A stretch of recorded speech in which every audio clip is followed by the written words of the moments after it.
तो ये आज की अयोध्या है जिसका वैभव लौट आया है। ये थी वो संघर्ष की कहानी जो अयोध्या में राम मंदिर के लिए लाखों लोगों ने लड़ी। अब ग्राफिक्स के जरिए आपको दिखाते हैं कि 1528 से राम मंदिर विवाद का इतिहास क्या रहा है।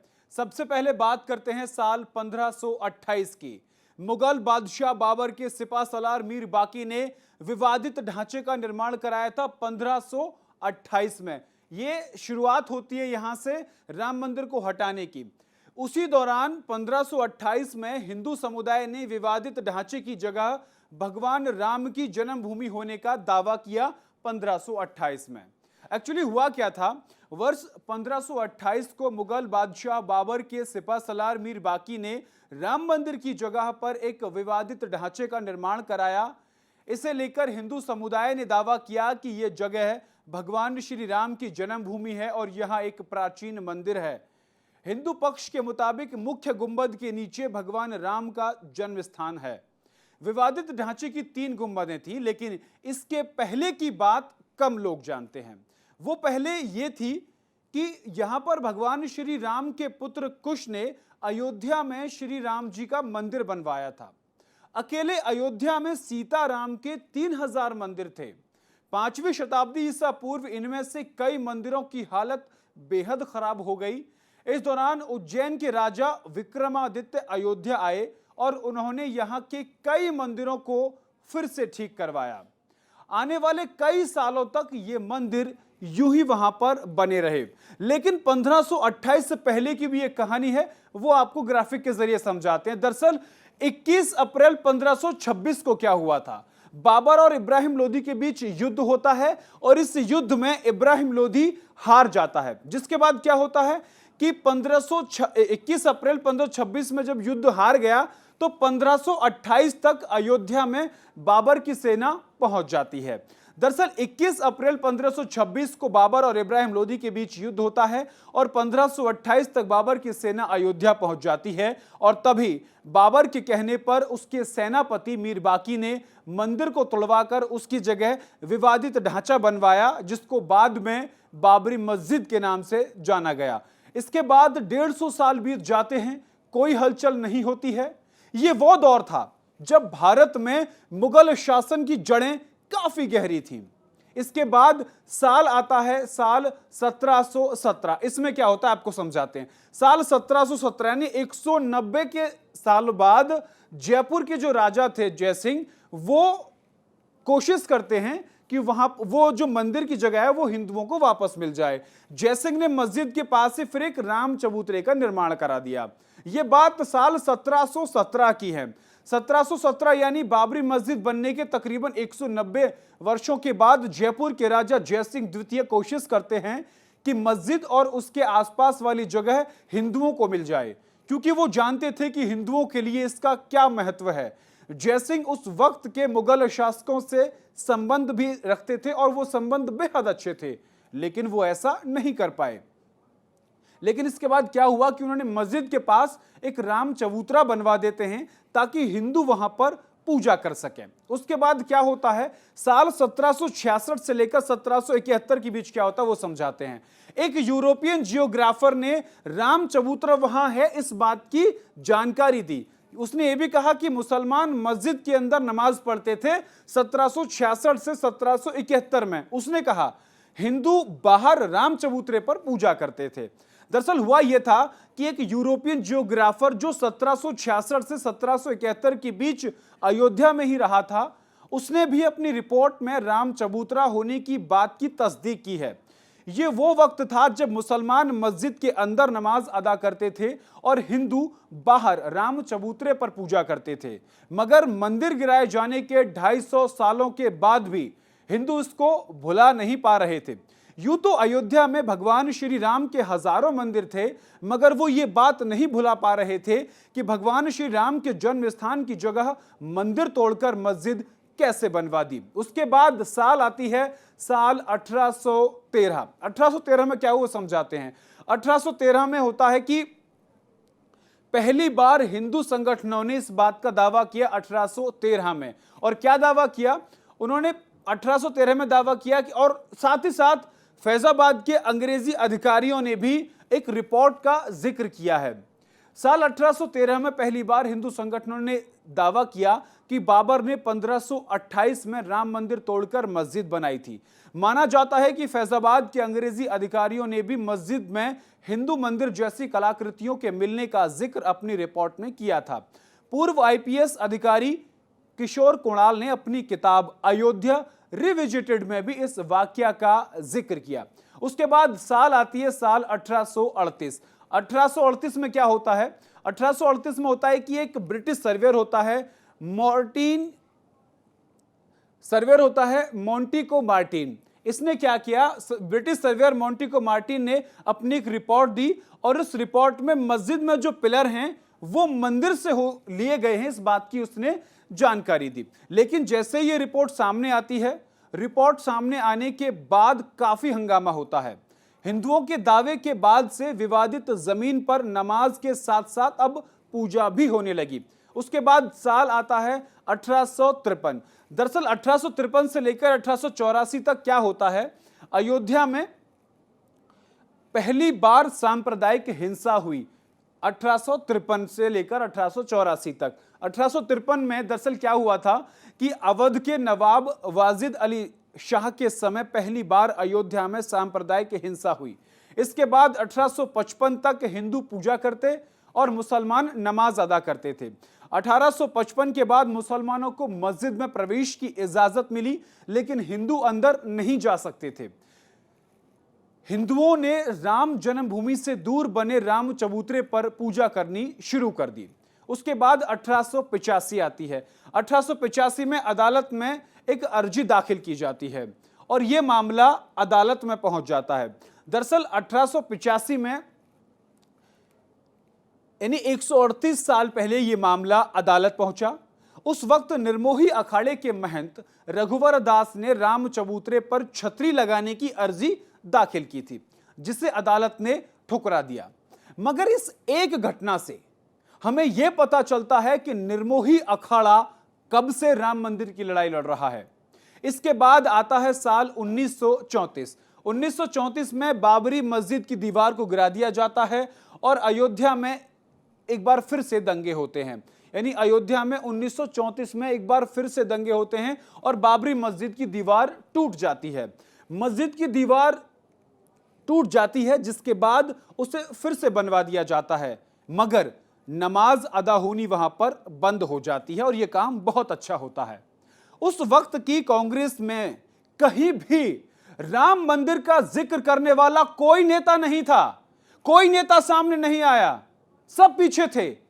हां, उस वक्त संघ उतना मजबूत नहीं था, मगर देश की जनता, प्रभु राम के भक्त बाबर के विवादित ढांचे बनवाने के 400 वर्षों के बाद अपने हक की लड़ाई पुरजोर तरीके से लड़ रहे थे।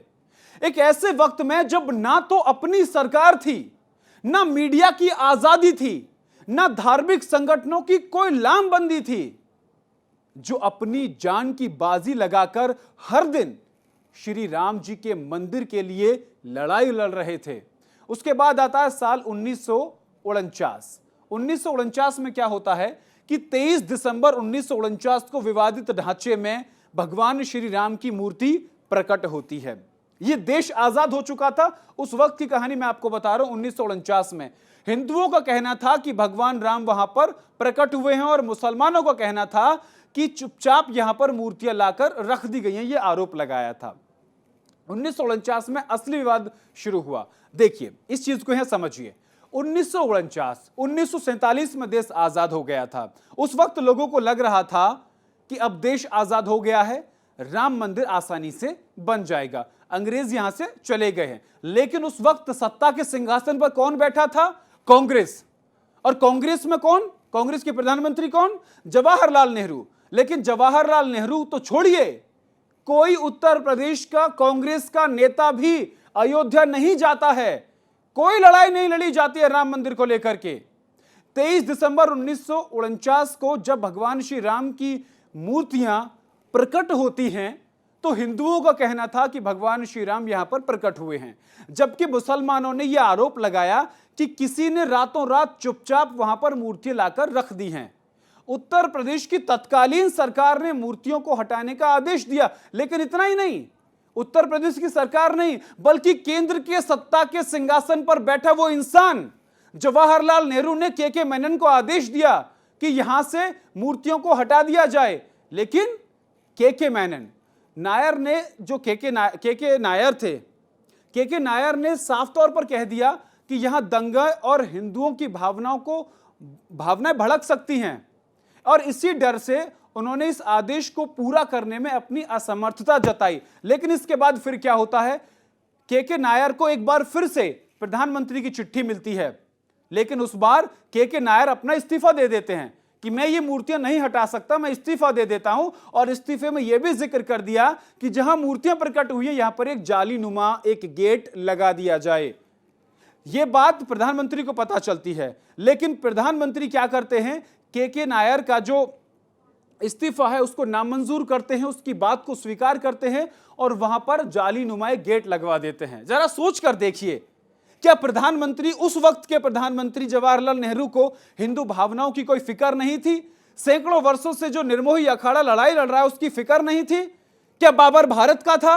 इन तमाम चीजों को दरकिनार करते हुए जवाहरलाल नेहरू ने मूर्ति हटाने का आदेश दे दिया और कहा कि ये इसको पहले से स्थिति किया जाए। लेकिन अच्छा यह हुआ कि के नायर ने उनका आदेश नहीं माना और उस पूरी जगह को विवादित मानकर प्रधानमंत्री उस वक्त के नेहरू ताला लगवा देते हैं। लेकिन उसके बाद साल आता 1950। ग्राफिक के जरिए आपको समझाते हैं 1950 में क्या होता है। 1950 में फैजाबाद सिविल कोर्ट में 2 याचिकाएं दाखिल होती हैं। कौन कौन सी, आपको वो भी बताते हैं। अब 1950 का हम जिक्र कर रहे हैं। 1950 में पहली याचिका में कहा गया कि यहां पर हमको पूजा करने दी जाए, इस बात की इजाजत मांगी गई 1950 में। दूसरी में विवादित ढांचे में राम मंदिर यानी भगवान राम की मूर्ति को रख दिया जाए, इस बात की इजाजत मांगी गई। उसके बाद 1959 में क्या होता है कि निर्मोही अखाड़े ने एक याचिका दाखिल की, तीसरी। यह जिक्र चल रहा है भी 1950 का, इसको समझने की जरूरत है। यहां से असली राम मंदिर की लड़ाई शुरू होती है आजाद भारत में 1950 में, जब फैजाबाद, आज का जो अयोध्या है उस वक्त फैजाबाद हुआ करता था। तो फैजाबाद सिविल कोर्ट में 2 याचिका दाखिल हुई। पहले में रामलला की पूजा करने की इजाजत मांगी गई और दूसरी में क्या होता है कि जो विवादित जगह है वहां पर भगवान राम की मूर्ति रखने की इजाजत दी जाए। उसके बाद साल 1959 में क्या होता है, वह निर्मोही अखाड़े ने तीसरी याचिका दाखिल की। उसके बाद 1961 में क्या होता है, 1961 में चलते हैं। 1961 में उत्तर प्रदेश सुन्नी वक्फ बोर्ड ने एक याचिका दाखिल की। सुन्नी वक्फ बोर्ड ने, उसमें क्या कहा गया कि विवादित जगह के पोजीशन और मूर्तियां वहां से हटा दी जाएं, यह मांग की गई। उसके बाद अगली साल क्या होता है, 1961 में सुन्नी वक्फ बोर्ड हो जाता है। उसके बाद 1984 में विश्व हिंदू परिषद एक कमेटी का गठन करता है, यानी राम मंदिर की लड़ाई लड़ने के लिए एक कमेटी गठन होता है। उसमें विवादित ढांचे की जगह मंदिर बनाने के लिए यह कमेटी का गठन किया गया और वहां पर मंदिर के लिए लड़ाई लड़ने की बात कही गई। विश्व हिंदू परिषद ने यह कमेटी गठित की। इसके बाद आगे क्या होता है अगले सालों में, वो आपको बताते हैं। 1986 में यूसी पांडे की एक याचिका पर फैजाबाद के जिला कोर्ट में सुनवाई होती है। उसमें क्या होता है वो भी आपको बताते हैं। 1 फरवरी 1986 को हिंदुओं को पूजा करने की उसमें इजाजत दे दी जाए, यानी उनको इजाजत मिल गई 1 फरवरी 1986 को। विवादित ढांचे से ताला हटाने का भी आदेश दे दिया। यह साल बहुत महत्वपूर्ण है, 1986। विवादित ढांचे से ताला हटाने का आदेश दे दिया। उसके बाद अगले सालों में क्या होता है वो आपको बताते हैं। 1986 के बाद आता है, इसी साल वैसे, वीएचपी यानी विश्व हिंदू परिषद और शिवसेना समेत दूसरे हिंदू संगठनों ने अब विवादित ढांचे का विरोध करना शुरू कर दिया। कमेटी गठित हो गई, उसके बाद विरोध होना शुरू हो गया। उसके बाद 1986 में क्या होता है वो आपको समझाते हैं। 1986 में वीएचपी और शिवसेना समेत दूसरे हिंदू संगठनों के साथ विरोध करना शुरू करते हैं विवादित ढांचे का। हिंदू संगठनों के लाखों कार्यकर्ताओं ने विवादित ढांचा 1986 में गिरा दिया।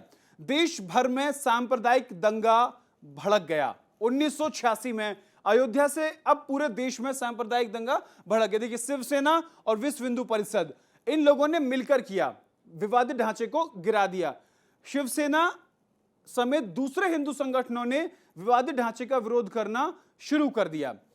उसके बाद आपको बता दें कि हिंदू संगठनों के लाखों कार्यकर्ताओं ने वो विवादित ढांचा गिरा दिया जो बाबर ने बनवाया था। उसके बाद देश भर में सांप्रदायिक दंगा भड़कने लगा। इसके अगले सालों में क्या होता है वो भी आपको बताते हैं। इसके बाद साल 2002 वो गोधरा कांड आता है, जब हिंदू कार्यकर्ताओं को ले जा रही ट्रेन में उपद्रवियों ने आग लगा दी। गोधरा में उपद्रवियों ने ट्रेन में आग लगाई और ट्रेन को आग के हवाले कर दिया गया, जिसे पूरे देश में और दुनिया में गोधरा कांड के नाम से जाना गया। इस हादसे में 58 लोगों की मौत हो गई। इसके बाद तो और हिंसा भड़क गई। गुजरात में दंगे हुए और उन दंगों में 2000 लोग मारे गए। उसके बाद 2010 में क्या होता है, इलाहाबाद हाई कोर्ट ने विवादित ढांचे पर फैसला सुनाया। उनको 3 बराबर हिस्सों में बांटने का आदेश इलाहाबाद हाई कोर्ट ने दिया। समझने की जरूरत है, 2010 में पहला हिस्सा सुन्नी वक्फ बोर्ड, दूसरा रामलला विराजमान और तीसरा निर्मोही अखाड़ा, इन तीनों के बीच बंटवारा कर दिया। 2010 में इलाहाबाद हाईकोर्ट का फैसला आता है और उसमें विवादित ढांचे पर फैसला सुनाया जाता है कि इस विवादित ढांचे वाली जो जगह है इसको 3 हिस्सों में बांट दिया जाए, 3 हिस्सों में बराबर बांट दिया जाए। उसके 2010 के बाद क्या होता है ये हम आगे बढ़ते हैं। 2011 में सुप्रीम कोर्ट ने इलाहाबाद हाई कोर्ट के फैसले पर रोक लगा दी। ये समझिए, 2011 में जो इलाहाबाद हाई कोर्ट ने 3 बराबर हिस्सों में बांटने का आदेश दिया था, 2011 में सुप्रीम कोर्ट ने इलाहाबाद हाई कोर्ट के उस आदेश पर रोक लगा दी। उसके बाद साल आती है 2017। सुप्रीम कोर्ट ने आउट ऑफ कोर्ट सेटलमेंट का आह्वान किया। 2017 वो साल जब केंद्र में मोदी सरकार थी। बीजेपी के शीर्ष नेताओं पर आपराधिक जो मुकदमे थे उनको भी बहाल कर दिया गया। सुप्रीम कोर्ट ने पहले आदेश दिया कि आउट ऑफ कोर्ट सेटलमेंट कर लिया जाए। उसके बाद बीजेपी के शीर्ष नेताओं पर आपराधिक साजिशों के आरोप फिर से बहाल कर दिए गए। उसके बाद क्या होता है वो समझिए, यानी 2017 के बाद क्या होता है, साल 2019 में 8 मार्च 2019 को सुप्रीम कोर्ट ने मामले को मध्यस्थता के लिए भेजा, यानी आपस में बातचीत करके इसका कोई सुलह निकल जाए। 2019 में 8 मार्च को उसके बाद सुप्रीम कोर्ट ने मामले की मध्यस्थता भेज दी। उसके बाद क्या होता है वो आप समझिए, क्योंकि ये अब घड़ी आ गई है फैसले की। 1 अगस्त 2019 को मध्यस्थता पैनल ने रिपोर्ट प्रस्तुत की, 1 अगस्त 2019 को। उसके बाद क्या होता है, मध्यस्थता पैनल की रिपोर्ट प्रस्तुत होती है। 2 अगस्त 2019 को मध्यस्थता पैनल मामले का समाधान निकालने में विफल रहे। मध्यस्थता, ये सुप्रीम कोर्ट की तरफ से कहा गया, यानी कि सुप्रीम कोर्ट ने कहा कि मध्यस्थता पैनल जो है वो पूरे मामले का समाधान निकालने में असफल रहा है, निकाल नहीं पाया है। उसके बाद 2 अगस्त के बाद क्या होता है वो भी आपको बताते हैं। फिर आते 6 अगस्त 2019, सुप्रीम कोर्ट में अयोध्या मामले की रोजाना सुनवाई शुरू हो जाती है। अब क्या होता है, 6 अगस्त के बाद सुप्रीम कोर्ट में अयोध्या मामले को लेकर रोज सुनवाई होती है। अयोध्या मामले की सुनवाई 16 अक्टूबर 2019 को पूरी हो जाती है। 16 अक्टूबर को सुप्रीम कोर्ट ने फैसला सुरक्षित रख लिया। 16 अक्टूबर 2019 को पूरा फैसला सुरक्षित रख लिया।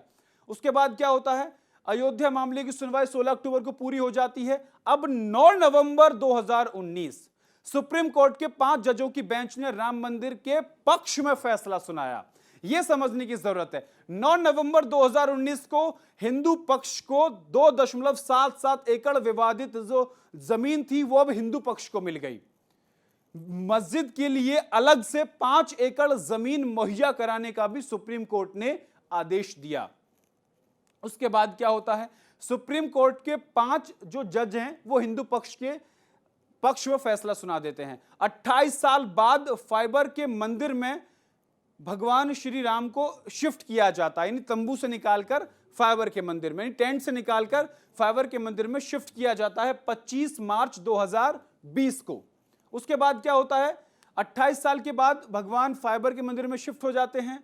5 अगस्त 2020 को राम मंदिर का भूमि पूजन का होता है और कराते हैं प्रधानमंत्री नरेंद्र मोदी। पीएम नरेंद्र मोदी, आरएसएस सरसंघ संचालक मोहन भागवत को निमंत्रण मिलता है और वो 5 अगस्त 2020 को भगवान श्री राम जन्मभूमि को लेकर के पहुंचते हैं। उत्तर प्रदेश के मुख्यमंत्री भी इसमें शामिल होते हैं। 5 अगस्त को राम मंदिर का भूमि पूजन किया गया,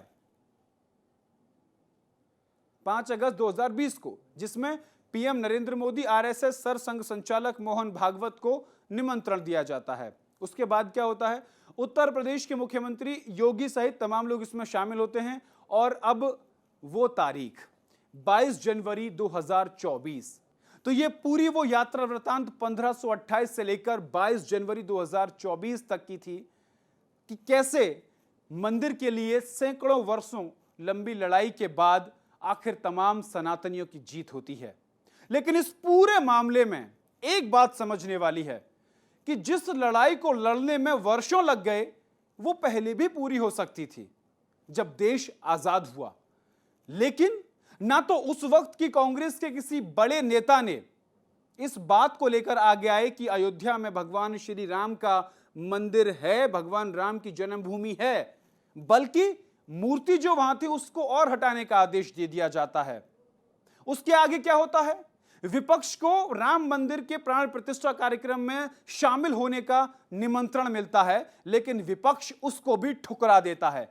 मैं तो यह कहता हूं कि अभागा विपक्ष भगवान श्री राम मंदिर के में जाकर अपने पूर्वजों के पाप की जो पाप उन्होंने किए हैं उनके पश्चाताप पे एक वक्त मिलता है, एक समय मिलता है कि वो भगवान श्री राम के मंदिर में जाएं, उन पापों का पश्चाताप करें जो उन्होंने किए हैं। लेकिन ऐसा अभागा विपक्ष नहीं कर पाया।